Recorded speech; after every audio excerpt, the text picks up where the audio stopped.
All right. Well, thanks for everybody for coming out. I'm David Tostenson from the Philosophy Department, and tonight's talk is going to be about knowledge. Right. So I'm trying to project here. This might be overly loud for the Zoom thing here, but okay. All right. So knowledge, it's a word everybody knows, right? It's a word we all use in everyday life, right? But then the question is, well, can we think a little more carefully about what exactly we mean when we talk about knowledge? And that's the kind of work that we do in philosophy. I mean, a lot of the concepts you run into in a philosophy class, they're not necessarily words you've never heard before in your life, but nevertheless, most people, most of the time, haven't really sat down and thought too carefully about what exactly they mean by these things. So we just try to clarify some of these concepts. So knowledge, a few things to get clear about is since we use the word knowledge in different ways, we want to get clear on exactly what sense of knowledge we're talking about here. And we're talking primarily about what is sometimes called in the literature knowing that. And then I would say, I know that. And then I would stick in some kind of statement, a proposition, right? So I know that Washington was the first president, or I know that whatever, E equals MC squared, or whatever thing you want. Just plug anything you want in there. So we're saying that I know that this statement is true, effectively, is what's going on there. I know the statement. There are other uses of the word know in English, although interesting enough, other languages use sometimes different words for them. Like we talk about knowing how. I know how to ride a bike. I know how to type, right?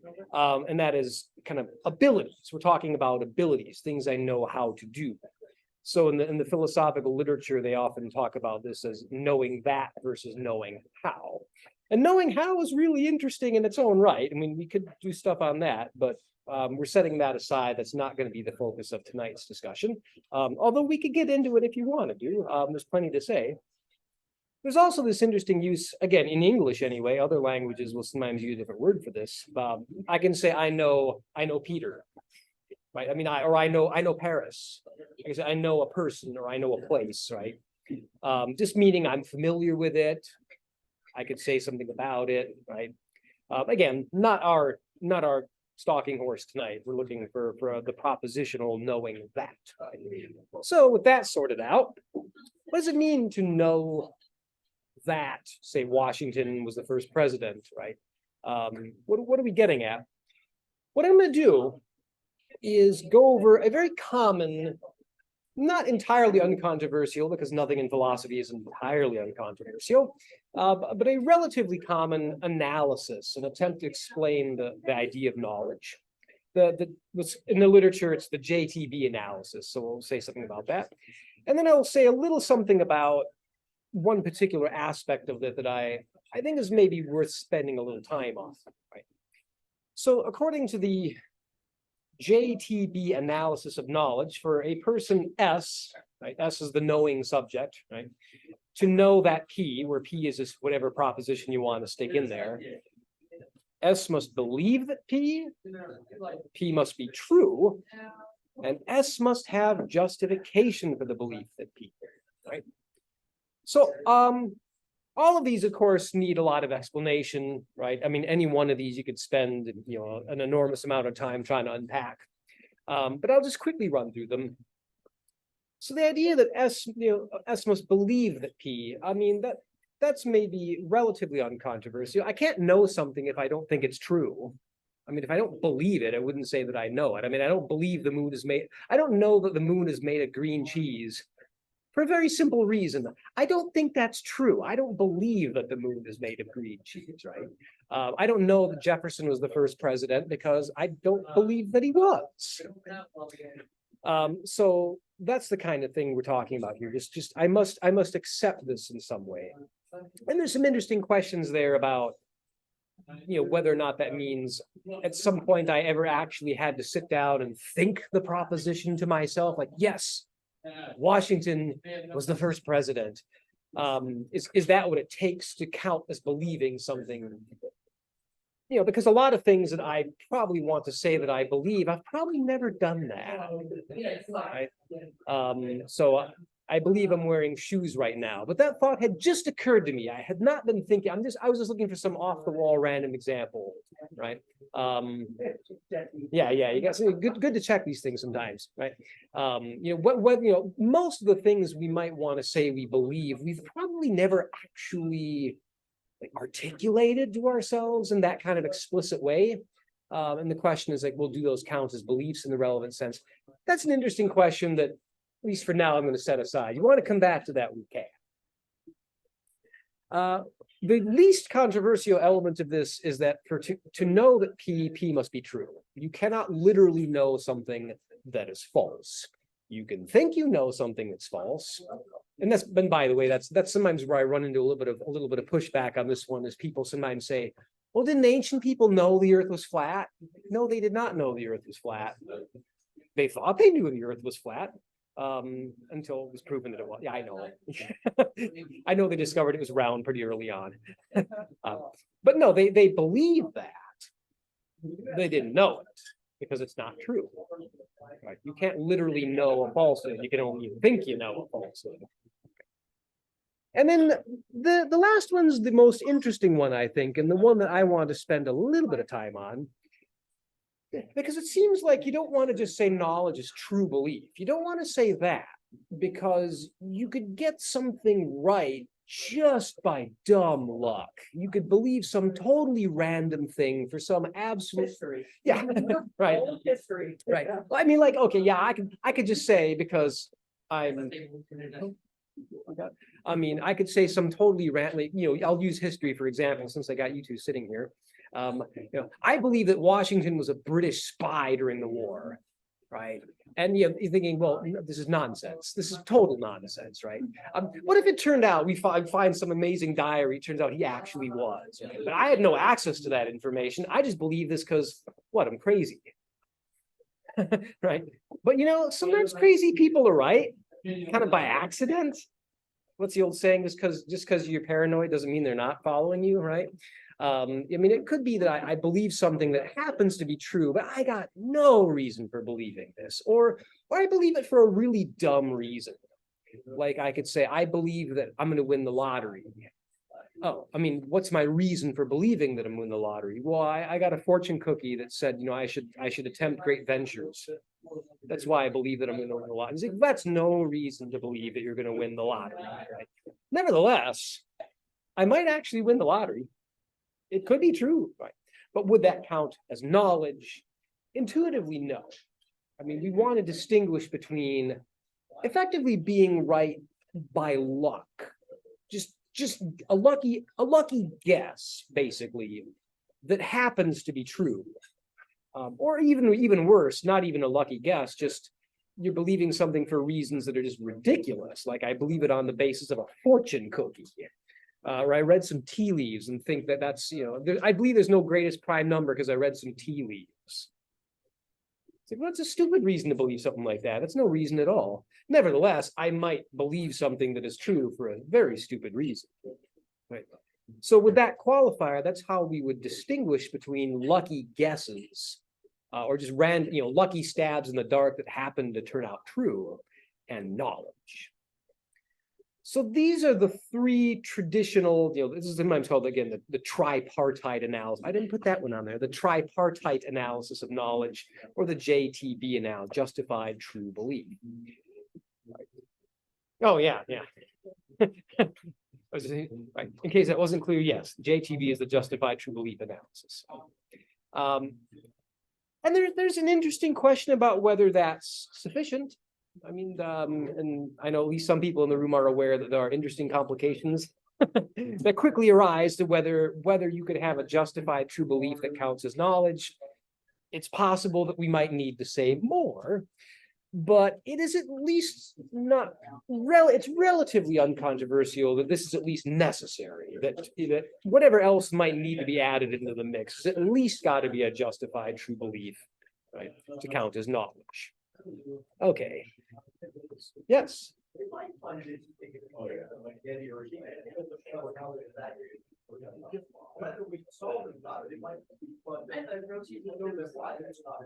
Okay. All right. Since there was a request from the audience, I will I will play Freebird. All right. All right. From your chair. Yeah, yeah. Okay.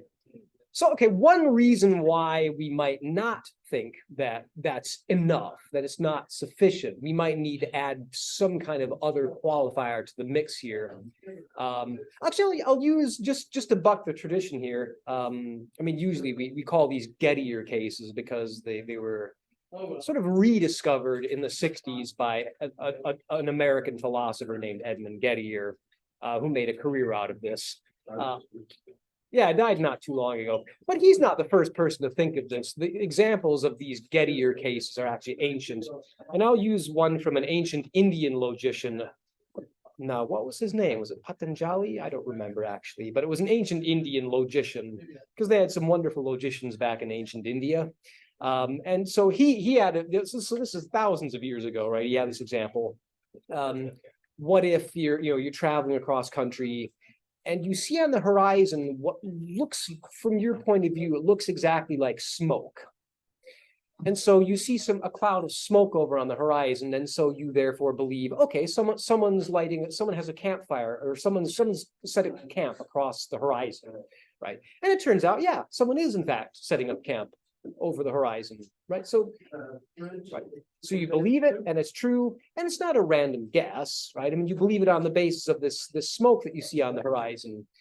Well, it might turn out that the alleged smoke you see actually isn't smoke at all. It's like a swarm of insects or something. But from a distance, it looks just like smoke. You couldn't tell the difference from the distance you're at.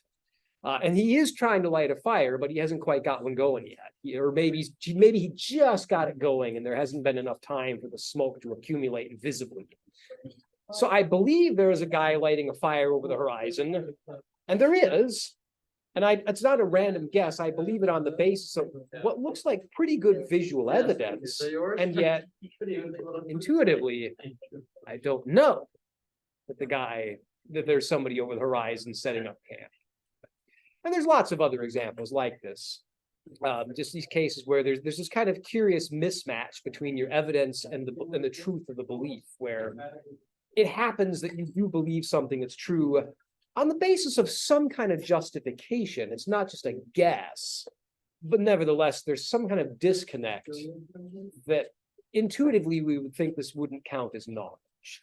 And these are known in the literature as Gettier cases, but again, Gettier didn't invent them, he kind of rediscovered them. And he made an entire career out of a 2-page article, which I cannot help but envy. Yeah. Yeah. I know, right? Yeah. Yeah, it comes up with 2 counterexamples, publishes about a 2-page article and analysis, drops the mic, and then goes home. Yeah, it becomes a household name. So yeah, right.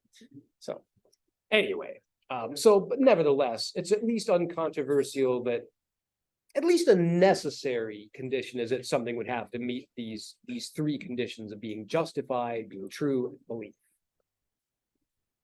Well, like I said, all of these could certainly use with some kind of clarification and expansion. Certainly, my concern, since to keep this within a manageable time frame, because we could do. For no particular reason, I'll point out that next semester I am offering a course on this stuff, and we will spend a lot of time on this. There I go, plugging my own stuff again. But just for what we're doing here, I thought something we could look at that would be manageable would be this idea of justification. We said you must have some reason to believe that the belief is true. It can't just be a random lucky stab in the dark that happens to be right. So, all right, so justification. But then the interesting question is, how strong does the justification need to be before you could say that counts as knowledge, right? Just think of a silly example. I mean, what if there's a lottery, and let's say it's an absurdly generous lottery. Let's say they're giving out, I don't know, maybe 1 million tickets, and 501,000 of them are winners. So just over half the tickets are winners, and I got my ticket. Okay, I believe I'm going to win because it is mathematically slightly more probable that I will win than I will lose. It is slightly more likely that I will win, but yeah, nevertheless, most people would look at that and say, well, no, you don't know you won just because, there's a tiny, tiny, tiny, tiny, greater probability that you're going to win than lose, right? Most people would say that's not enough justification. But nevertheless, we as we increase the likelihood of the truth, at some point we want to say, well, yeah, it's extremely likely that that's going to be true, and maybe that counts as knowledge. But there is a long and very distinguished philosophical tradition going back, I would suggest probably to Plato, although it's a little bit hard to tell. Certainly by the time you get to these early modern philosophers like Descartes, that knowledge must guarantee the truth of the belief. And it's maybe worth noting that for the longest time, the model that the greatest, the minds that were thinking about this, people like Plato and like Aristotle and like Descartes, usually the model that these people had in mind was mathematics. Certainly someone like Descartes was a professional and very accomplished mathematician. When he talked about knowledge, he was always thinking math. That was his go-to example for something that you could say you know. And with a few other exceptions, but that was kind of the model. And if you think how this works in your math classes, some of us like myself, it's been a while since we've set foot in a math class. But the idea that, oh yeah, there's no greatest prime number. I believe that, and it's true. There's no greatest prime number. Well, there is a proof. Actually, there's probably several proofs, but there is one that I know that is commonly taught because it's relatively straightforward. And the thought is, that's what you want. In mathematics, you want a proof where if you follow the steps all the way through, you will see that the conclusion has to be true. And supposedly, the idea is that the premises you started with in your proof, the most basic steps would be self-evident. Like they couldn't conceivably be false. So you're going to wind up in math, you're going to have things like, axioms like there's no greatest number. You're never just going to run out of numbers, right? And supposedly something like that would be just self-evident. I understand the concepts of number, and I therefore understand that there cannot be a greatest number. And then I can use these kind of self-evident axioms as principles and say, all right, I can follow through a series of self-evident steps to prove beyond any possibility of doubt there is no greatest prime number, or prove the Pythagorean theorem, which has been proved a bunch of different ways and stuff like that. Right? And if that's, oh yeah, I'm sorry. Oh, I just wanted to ask quickly. I haven't seen this proof. Oh. So would the premises be more obviously self-evident than that there is no greatest prime number? Then that seems self-evident. Yeah, they would be. It depends on how. I guess it depends on how mathematically astute you are, but they're relatively. I think they're not quite as self-evident as that. Because when I first read the proof, I'm like, now why is that true? So I had to go up and actually look up some other stuff about the premises. Yeah. It's something that's just so elementary that yeah, you can't get any more basic than that. But that's the idea that in a mathematical proof, ideally what you want. In a math class, your math teacher is not going to be satisfied if you say, well, given these reasons, that's probably the right answer. They're not going to be satisfied with that. If it probably is not good enough in your math class, right? They're going to say, look, either you've proven this or you haven't, right? It's all or nothing here. Either you can walk me through exactly why this is necessarily true, or you can't. Well, then what about applying that reasoning to other cases of knowledge outside the world of math? Yeah, and then the question is, do we, to say that we know anything, must we have justification? Must we have reasons that would be decisive in that way? They would necessarily guarantee the truth of my conclusion. Again, there is a long and very distinguished and very important philosophical tradition that says, yes, knowledge to be knowledge requires that kind of certainty. To know that P, you must have justification where you would understand why P must necessarily be true and could not conceivably be false.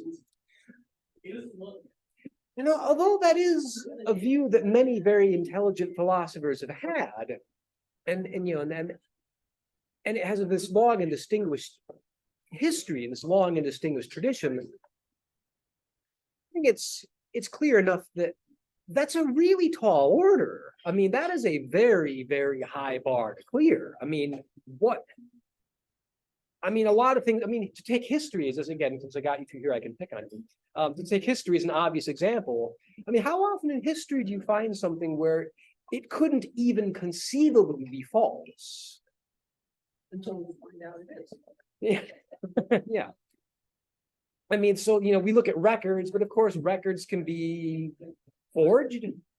Records can be based on misunderstandings. Someone said, I was there, and it turns out the guy's lying, or the guy's not remembering something, or again, there's just out and out forgery. I mean, if I go through all these archives and say, have we proven that every single one of these documents is not a forgery? And of course we haven't. Of course we haven't. You know, can I go back and double check whether this guy who says he was at this battle, can I go back in time and double check whether he really was? Of course I can't. That's not in the offer. And this, oh. So is history truly knowable? Well, that'd be the question. If you demand certainty, it kind of looks like, although we might have reasons to believe stuff, it might not meet that standard. So yeah, I mean, you see where that'd be going would be.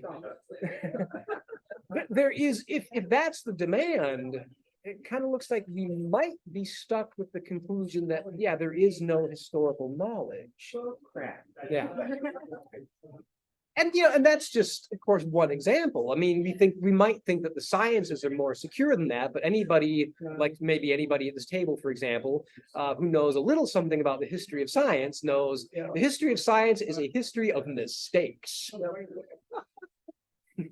I mean, for all the triumphalist language you get in science textbooks, it's a lie. I mean, right? So, science is basically the history of figuring out we were wrong about stuff. Right. So we say, well, now we got it. Well, that would be a little bit overly optimistic to think that right now we got it. I mean, that would be naively optimistic, in fact. Imagine if we had a case that you could only predict 100%. Yeah. Yeah, everybody goes free. I mean, if that's if I can't provide a mathematical deductive proof that he's guilty, we let him go. Well, then everybody gets let go, right? Which, of course, is, by the way, the obvious reason why the courts don't say they demand absolute certainty, because they know the people writing those statutes knew well enough to know you want to talk about reasonable doubt. Yeah.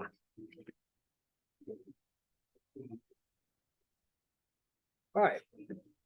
So that is a standard that is of distinguished history, but it's pretty demanding. I mean, how you know, and those are the relatively obvious examples you could point to. But I mean, I believe that I am now sitting in the Paisley Pear, giving a little philosophy talk. But are you really? I mean, is it conceivable that I'm not? And maybe commonsensically we say, well, of course it's not conceivable. I mean, here I am, hello, right? But how do I know that it's not really Tuesday night and I'm at home in bed in my jammies having the dream? Right? I mean, I've had dreams like this. I have. I was an occupational hazard, but I've actually I could be an occupational hazard, but I've had dreams where I've explained to people in my dreams that I don't know for sure that I'm not dreaming right now. I mean, I've had that dream, right? So I mean, I don't think that I'm dreaming right now. I mean, it doesn't seem like I am. But in my dreams, but sometimes in my dreams, I do get like a little moment of lucidity, like, wait a minute, that was really weird. Am I dreaming right now? And then I think about it in the dream, like, no, I definitely am not dreaming right now. I've had that dream. And then the alarm goes off, like, huh, that was interesting. Right? Or you know, crazier examples, like my pop culture references might conceivably be getting a little bit dated at this point, but I think people still watch that movie, The Matrix. That was a big pop culture hit, right? You know, for reasons that didn't make much sense, but never mind, we won't get into that. But they got people in these tanks, and they're just artificially stimulating their brains electrically to generate a very, very vivid hallucination of being in 20th century Earth. And it's all, of course, an illusion. I'm really not sitting here at this table. Really, I'm just a body in a tank, or a disembodied brain in some mad scientist vat, and he's just stimulating my brain. I mean, we've all seen science fiction, haven't we? I don't believe that that's what's going on here. But on the other hand, could I present a mathematical level proof that that's not what's going on? And no, I don't believe that I could. So if those things, if by certainty here, if the standard is, it's not even conceivable that I could be wrong. I mean, I can conceive being wrong about just being here and talking to other human beings, and wearing shoes, right? Maybe in the Matrix they don't wear shoes, right? I think they're naked in those tanks, right? So I mean, how do I know that I'm not in the Matrix? I don't think that I am, but I can't prove it. So if that's the demand for certainty, boy, never mind historical knowledge, it doesn't look like I know much of anything besides maybe the mathematical stuff, because in the Matrix or not, I think I could still run through the proof. Right? But anything that involves any knowledge of the external world seems dubious. And so for that reason, I mean, I just pause for a second. I mean, oh yeah. Correct me if I'm wrong, but isn't that the premise of like Rene Descartes? Yeah. I think therefore I am. Right. Yeah. To establish. That is. Independence. Yeah.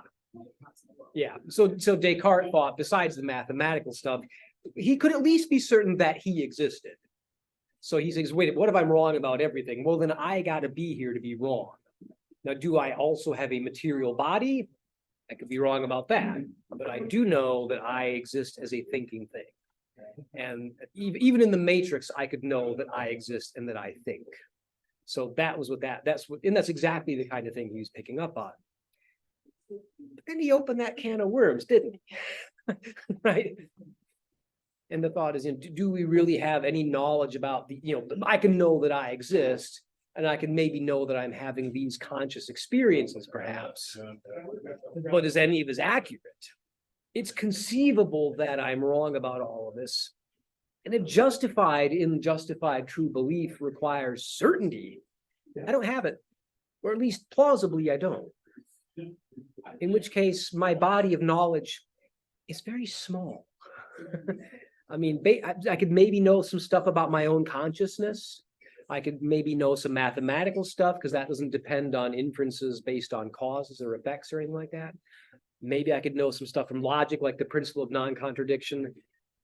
That might be about it, though. And this is, a lot of philosophers then looked at that and said, this cannot be right. That's setting the bar way too high. Because, of course, commonsensically, we would not think the bar would be set that high. I mean, commonsensically, we'd all think, well, do you know that you're wearing shoes right now? Somebody asked me that point blank, at the Starbucks or whatever, right? Maybe I shouldn't have said that here. Right. I was like, what a weird question. Of course I know that I'm wearing shoes. Well, I can see them. I mean, ordinarily, we would think those are paradigmatic examples of knowledge. Right. I know that Washington was the first president. I mean, this is my go-to example for something that I know that. So what if we got an analysis of knowledge that means we don't know anywhere near half of what we think we know? Is that a sign that somehow we've missed the mark, that we've missed the analysis? The analysis has gone wrong somewhere, right? We could maybe decide that maybe we don't know some of the stuff we might think we know, but if the answer is almost everything we think we know goes out and we don't really know it, maybe that's a sign that the analysis is faulty. So maybe, and this is a very common move in contemporary theory of knowledge, maybe we can just set the bar a little lower than absolute certainty, yeah? Maybe we can say we got to have reasons that are, well, what? Pretty compelling, pretty good, that make it maybe really likely that I'm right about this. And there I might feel a little more confident, because if you set the bar a little bit lower than certainty, yeah, okay, maybe I could maybe conceive that I'm really in the matrix and I don't know that and it's not true that I'm sitting in a chair. But nevertheless, the likelihood overwhelmingly is that I'm not in the matrix. I am not living in Descartes', demon world, right?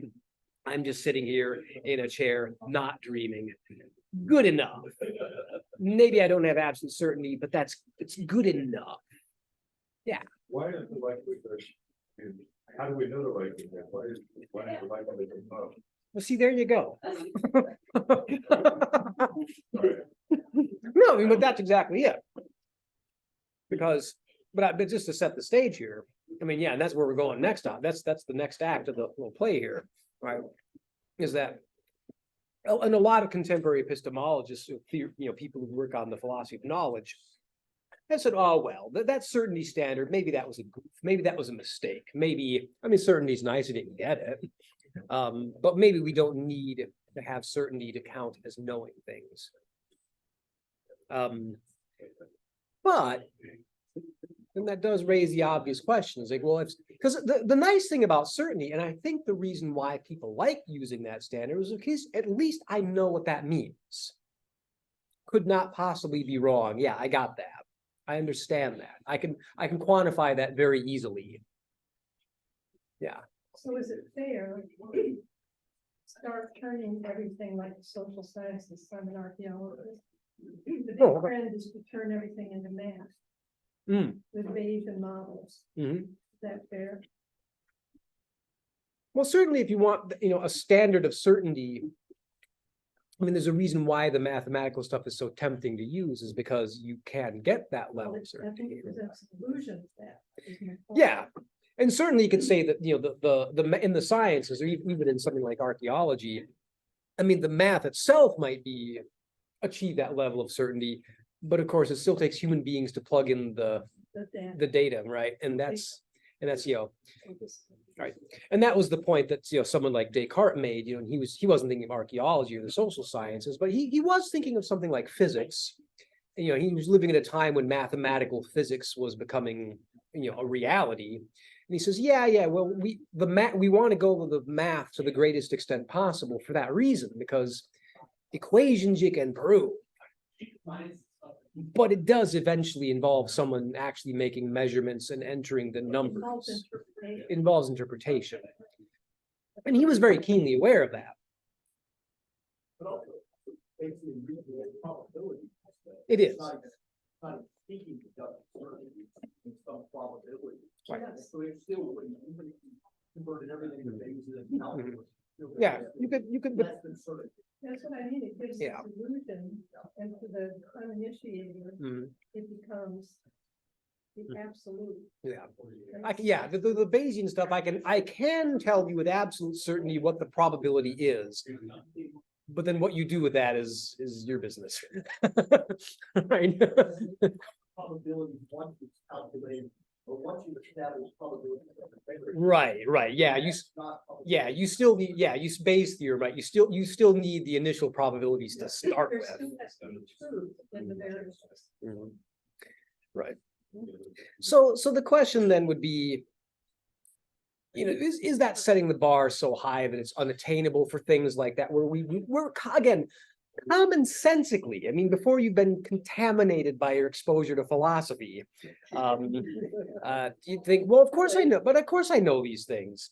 But then we get this analysis that if you read justification this one way, it turns out that no, all this stuff that you would commonsensically claim you really don't, because the justification is not high enough. And right there, I mean, and I think it's interesting to look at this just as making a general point about the methods that we use in philosophy, because this is a lot of things we do. I mean, everybody coming in here, I mean, you're not hearing the word knowledge for the first time in your lives here, right? I mean, this is a word everybody knows. Every child knows this word. So we try to get a better handle on it. We try to clarify the concept a little bit. And well, what if we end up drawing some conclusions that seem to conflict with ordinary ordinary speech and ordinary thinking about these ideas is, well, there's two ways you can go with this. You can say, as a lot of philosophers have, the analysis was incorrect. We didn't get it right. If it turns out we literally have no knowledge about archaeology. Of course we have knowledge about archaeology, right? At least some, yeah, or history, right? Or the sciences. Of course we have some. So the analysis says we have none. The analysis is wrong, and we got to go back and try to figure out, where we were wrong. See, that's the, especially in archaeology and history, that's the name of the game. That's the game we're playing, is keeping abandonment until you get where Yeah. it's going to be. And ours too, but in a slightly different kind of way. We're not gathering data in the sense that you would in, say, even in the history or archaeology, but our data is, well, what we should say when, right? I mean, how would people ordinarily talk about knowledge and think about knowledge? But of course, the other possibility is, no, the analysis is good. It's just that ordinarily we're just wrong. Which raises an interesting question, which we could sum up in, how wrong can you be? Right? Yeah. I mean, could it be that really all the stuff that we think we know, we actually don't? I mean, usually when you get people who maybe aren't of an overly philosophical frame of their own, they think philosophy is, maybe contaminating our youth and all that, and we got to get rid of it, right? But they hear something, what nonsense, telling me I don't know I'm sitting at a table right now. What kind of nonsense is this? What are you teaching our kids, right? Are you teaching them to weld, or are you teaching them that they don't know they're sitting at a table, right? So this kind of mentality, right? But I mean, there is a fair point there. I mean, have we veered so far from common sense that it's not clear what we're even doing anymore? But then I'm going to present a couple reasons why the certainty standard is probably correct. And that, like it or lump it, I think we have good reasons to think that that is probably correct. I did not think of these examples. I mean, I would like to say that I did, but I did not. This is stuff I've encountered in my reading. I teach this stuff every few semesters. One point is that there's an apparent paradox involved in explicitly denying certainty while claiming to know something. So my examples here, what if I said to you, I know it's Wednesday, but I'm not absolutely certain that it's Wednesday. Does that strike you as like I just gave with one hand and took away with the other? Doesn't it seem like that's not, well, to use some linguistics jargon here, that doesn't seem like, that doesn't, I mean, pragmatically, certainly we would say, wait, what do you even mean? Why did you say you knew it if then you turn around and say, but I'm not absolutely sure of it? Right? It's not, or my second example here, I know that it's Wednesday. I know that it's Wednesday, but it could be wrong. I mean, isn't the obvious response to that, besides just puzzlement, but saying, well, if you could be wrong, then why are you saying you know it? That I can't hear this in a way that doesn't sound at least quasi-paradoxical. I don't know why this person would make the knowledge claim and then turn around and say, but I might be wrong. I don't see, if you're acknowledging you might be wrong, shouldn't you retract the knowledge claim? In fact, I think you did, right? So there is that. I mean, there's just, that's one bit of data to consider, is that there's just no way to hear that doesn't sound bizarre. Like the person's maybe contradicted themselves, certainly said something really weird, like, you've got that, yeah, you still have a job, and by the way, you're fired. What? Right? I mean, this can't both be right. I mean, it was a very strange thing to say. And the second, and I think this is picking up on the point that you had raised, the whole reason we wanted to include the justification condition to begin with, if you recall, was that we wanted to say that lucky guesses don't count as knowledge. I can't just accidentally be right. But if my reasoning involves something that isn't decisive in that way, it's always going to be at least a little bit of an accident that I got the answer right. All of my knowledge claims are going to be, to some extent, I mean, they're not wild stabs in the dark, maybe, but you know, if I say, well, the answer's somewhere in there, oh, and by the way, it's there, and it turns out I'm right. Well, I mean, I said, you know, that still seems like I'm relying on luck in a way that seems inconsistent with the demand for justification in the first place. And the Gettier cases, since those did come up, if I say, well, you know, I see, you know, I see some apparent smoke on the horizon, right? And I therefore believe on the basis of that someone's lighting a campfire over the horizon, and that's true. Someone is lighting a camp, but of course it was just a cloud of insects that I saw. If we require the certainty, then we can deal with those cases very easily. I mean, the reason I don't know that is because the evidence that I had was not decisive.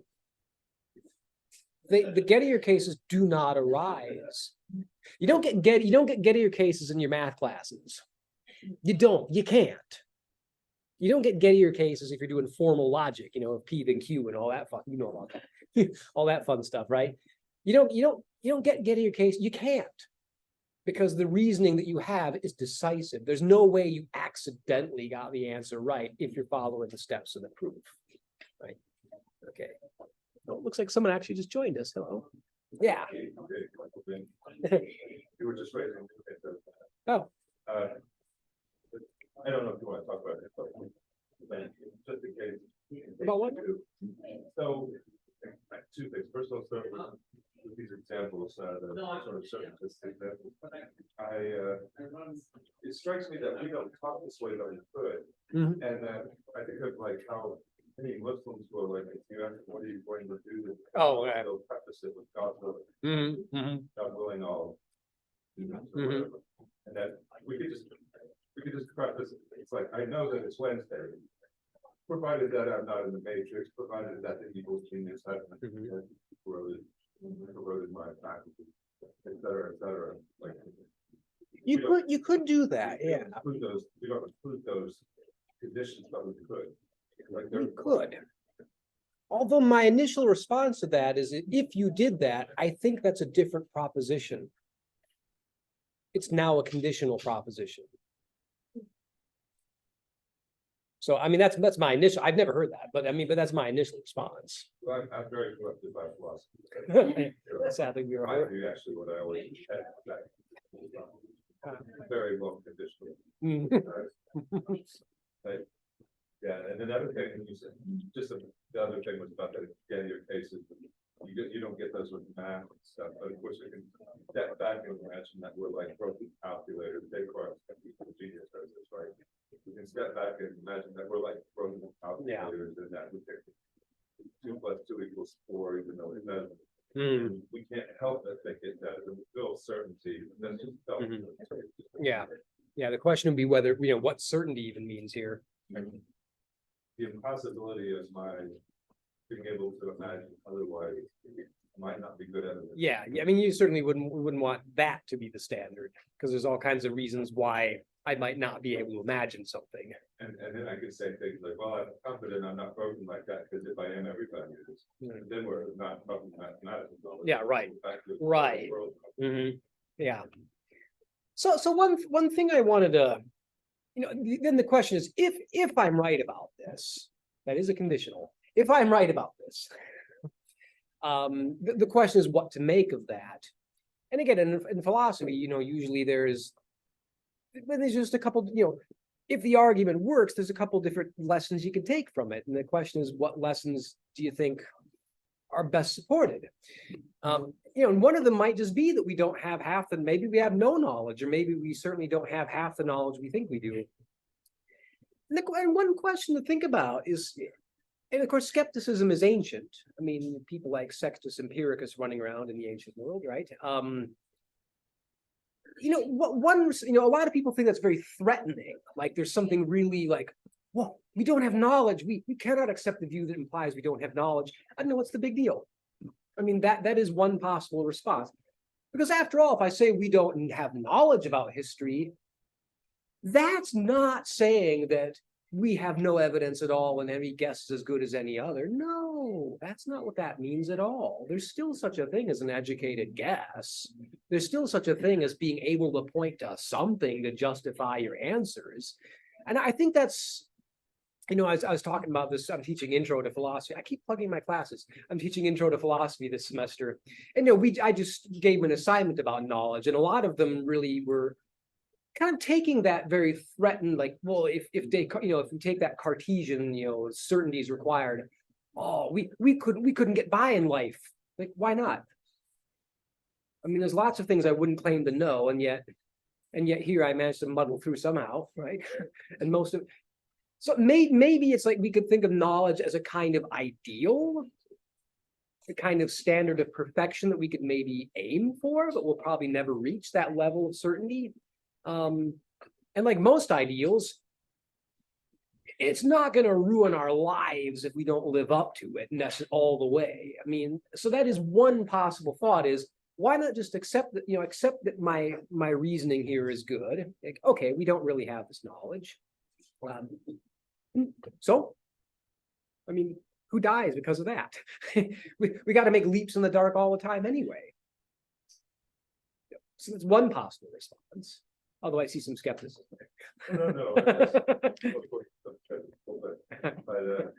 no, I'm fine with what you're saying. I'm just thinking about sort of the ethics of the root problems. And so we don't have to use the word knowledge, but we want to be careful about saying, well, we should tolerate very low standards of evidence. Yeah.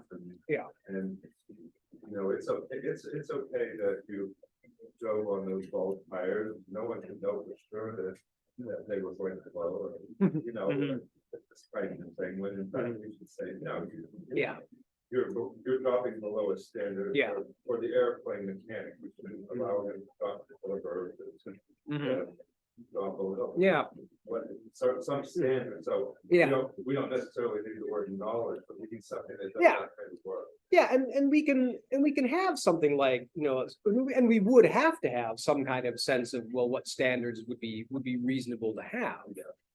And if it turns out that just as an accident of the way human concepts developed, we got this ideal concept that doesn't really map onto ordinary life very well, we need something that does. And well, maybe we can just give up on knowledge and go with something like just adequately justified belief, something like that. So that is one possible response that a lot of people in fact have had. They say, well, yeah, we don't know half of what we think we do, and we'll get used to it. Right? And of course, since you're here, I mean, the history of science, I mean, where a lot of things people found unsettling, because what do you mean we don't really understand the cosmos the way we thought we did? Yeah, live with it. Right? Yeah, we have to. And in fact, it would be silly to strenuously, just to reject science as an enterprise because, well, that means I don't know stuff. Like, well, it's not that big a deal. As long as you do need standards. But we're not saying just abandon all standards. I mean, no one is suggesting that. That would be dumb. And no one is suggesting that. We just said that the way the word knowledge works in a language like English, and that the concept that we have that it expresses is perhaps maybe in a way that a lot of us don't normally realize, but it is expressing a kind of ideal. But so what? I mean, ideals are not useless. And ideals can be, even if we can't really meet them, but we can strive for them anyway. And that's maybe, we can still say to the airplane mechanic, no, you should have tried a little harder on that one. We can still say that. Another interesting possibility, though, and the one that I think is more interesting, is to say, all right, no, the certainty standard is the right one, and we generally have it. I do know for certain that I am not in the matrix. I mean, because that's the thought. I mean, people say, well, the standard's too high because, well, you can't know these things like that for certain because you could be in Descartes' demon world, or you could be in the matrix, or you could be dreaming, or you could be. But the other interesting possibility would be to say, no, these things I know for certain are not true. I know that I am not. So in other words, get rid of your ifs, but get rid of the conditional. Like, I'm not in the matrix. So instead of saying, if I'm not in the matrix, I know that I'm wearing shoes, you say, I know I'm not in the matrix. And I'm wearing shoes, and there's not the slightest possibility that I could be wrong. I don't have a deductive proof. But if someone asks me seriously, point blank, Tostenson, you wearing shoes? Yeah. How do you know? I can see them. I mean, ordinarily, we would take that to be decisive. Unless, or I'd say, if you think that I don't, I want you to show me some reason why I don't. It's like, well, you could be in the matrix. Like, but I'm not. Note the difference. Got to pay attention to the grammar. There's a difference between I could have been in the matrix. I could be in the matrix. Those are different propositions. And I could agree to one of those, but not the other. I will agree that I could have been in the matrix, but I would not concur that I could be in the matrix. And so they just being clear, and those are this, whatever you make of this, one thing to be clear is those are different propositions that helping verbs doing something there, right? I could have been in the matrix. I could have been dreaming. Sure. I could be dreaming.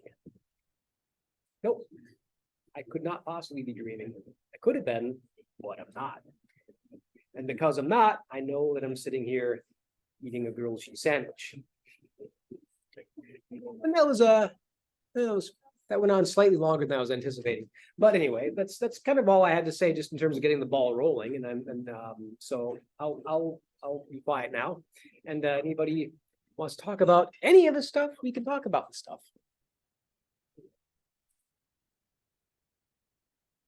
Trying not to eat my grilled cheese sandwich on film. A little bit of dignity here. Well, we've already actually had some really interesting discussion on the way, so I don't know.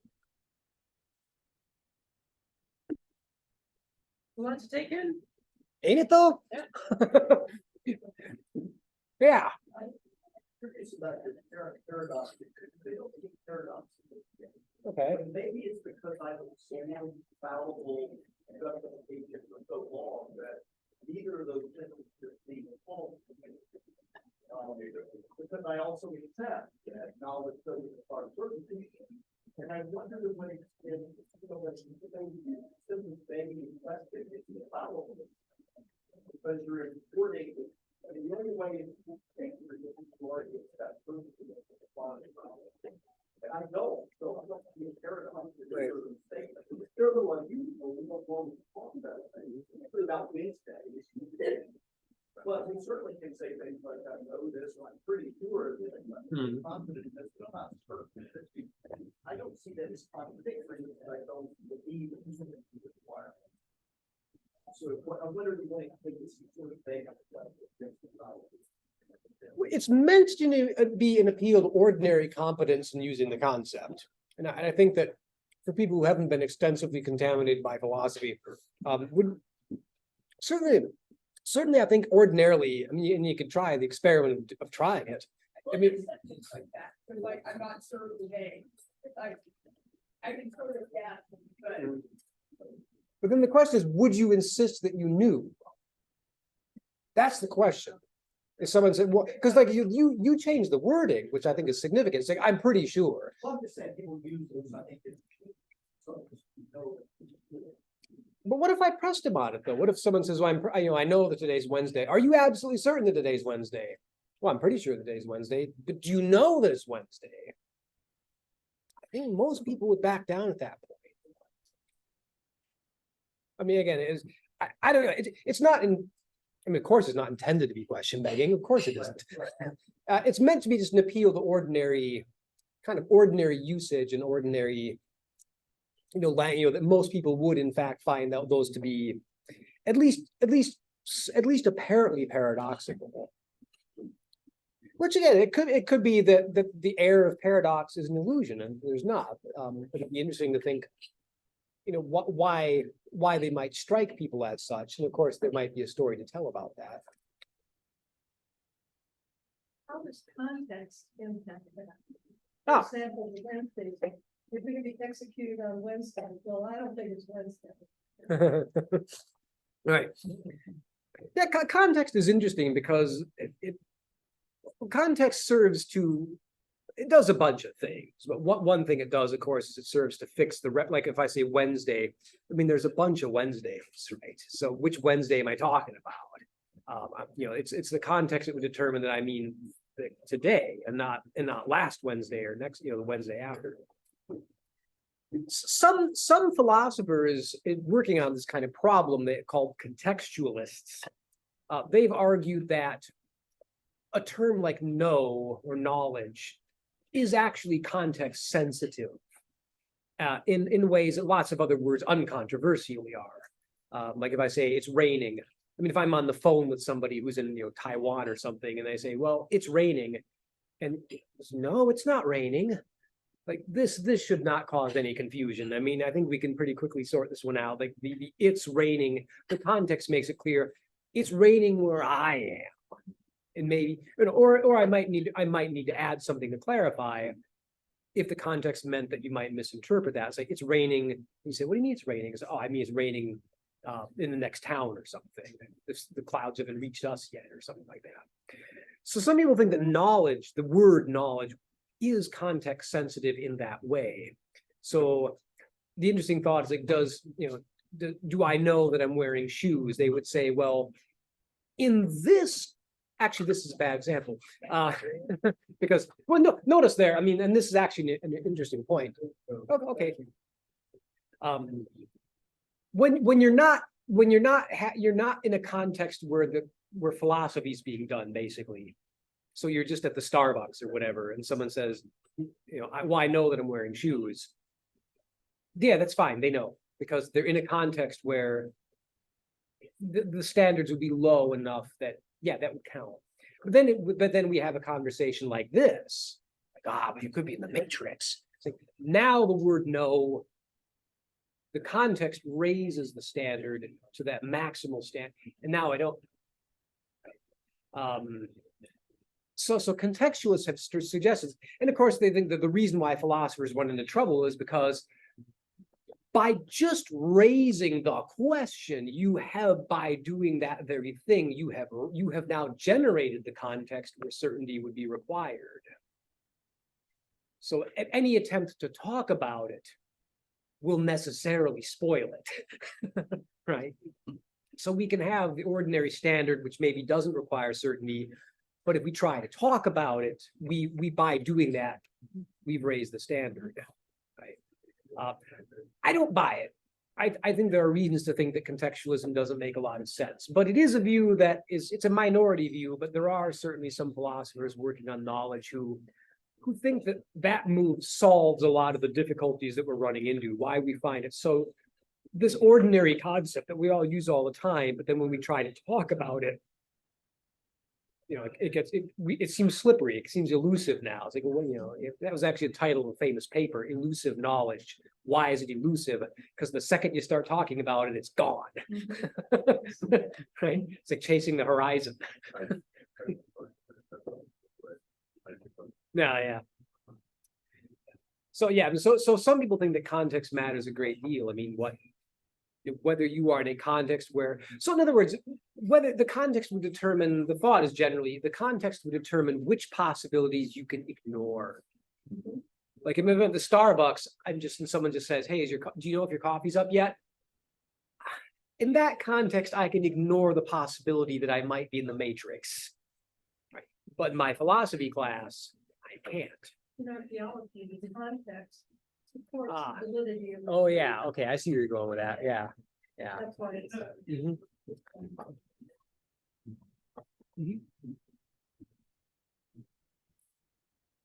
Probably this is chewy.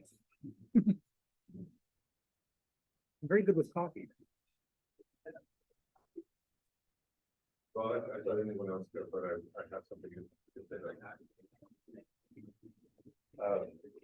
Okay, so there are different propositions. I could have been in the matrix.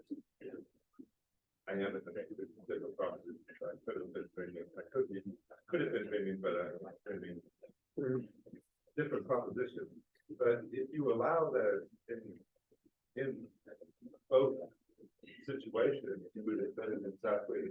the same state as you are now. Or in other words, you have the same mental states, the same amount of justification for believing that you are or not in the matrix in both instances, and you don't have a justification for making that difference, for saying, I could have been in the matrix is true, but I can't be, or I am in the matrix is false. You don't have- There's no state, there's no difference that justifies you in that. Yeah, I see, and that's an obvious thing to say, right? And but one thing to consider is, and I'll throw this out there, that evidence is only evidence under a description. A description. So the idea, so what evidence do I actually have? Well, how are we going to describe it? We could describe it in the language of seemings. It seems to me that there's a coffee cup before me. Then whether I'm dreaming or not, I can say, yeah, it seems to me there's a coffee cup before me. But what if the evidence is that I see a coffee cup? If that's the right description of the evidence, I would not have that if I were in the matrix. Direct realist, I don't think it's jargon. Direct realist, Yeah, or certainly if the worry is question begging, it seems like you might be begging the question by insisting that I don't have the evidence of my senses. That I'm, he's like, you're not really seeing a table though. Am I not? It's like, well, you might not be, but I am. You could, you would have the same amount of justification either way though. but I wouldn't though, because right now, if I were dreaming, I wouldn't have the justification of seeing the table. Right, an external part of it. Yeah. Yeah. But I think, I mean, I have to get into it, but Well, just as reliable or, I don't know, you're right about the description, but yeah. I'm not sure we could play with. Yeah. But I think it's telling that a lot of these kinds of arguments kind of gloss over like how you are describing the evidence. Like, well, you'd have the same evidence either way. And G.E. Moore says, I'm getting a lot of this out of G.E. Moore, good old G.E. Moore, right? But he's saying, like, if I were dreaming right now, no, I would not have the same evidence. I would not. It would be just false to say I would have the evidence of my senses if in fact I were dreaming, because if I'm dreaming, I'm not using my senses. So it's all same the same. Internally, there would be no difference. Subjectively, they might seem the same. In fact, by hypothesis, they would. Yeah. Anyway. Again, I'll point out for no particular reason, I'm teaching a class on this next semester. Where I will contaminate a lot of students. Or sort them out. Because often people come up with some pretty confused ideas and like, well, okay, maybe I can do a little bit of work to unconfuse them or confuse them more. Both of those things can happen. Yeah, it is. I would say it's, yeah, I always say it's kind of weird, but my job is actually to make sure you leave more confused than when you walked in. I'll call that success. I